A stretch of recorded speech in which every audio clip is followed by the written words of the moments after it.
Burnham Lodge is a nursing home where we provide care for people living with dementia. We provide residential and nursing care. We also provide respite and daycare. Our home has got a lot of character. We've got 49 rooms. We have communal dining areas. We have communal lounges, a conservatory.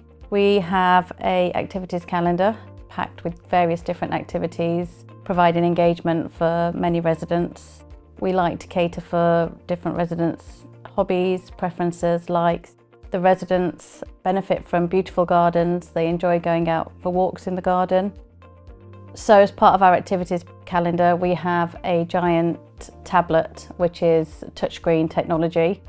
We use an online on-demand platform, which allows us to have access to seated exercise sessions, quizzes, games.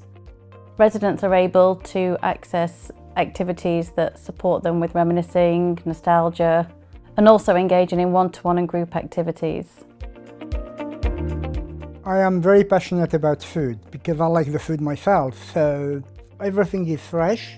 I introduce them to have back all the tests of the food, all the spices, different food, different origin of food. So basically I did the French, the Moroccan, the Spanish food, so which cater for everybody who was here. And they appreciate that. So basically, the way I do the food is I always consult with them what they'd like, what they prefer. Once that I got what they like, dislike, that's how I prepare my food for them. At Burnham Lodge, we offer person-centred care with regular care plan reviews involving families and the residents. And with our care plans, it helps to ensure that our team members understand our residents' personal preferences. Life at Burnham Lodge is driven by a great community bond between our residents and the team.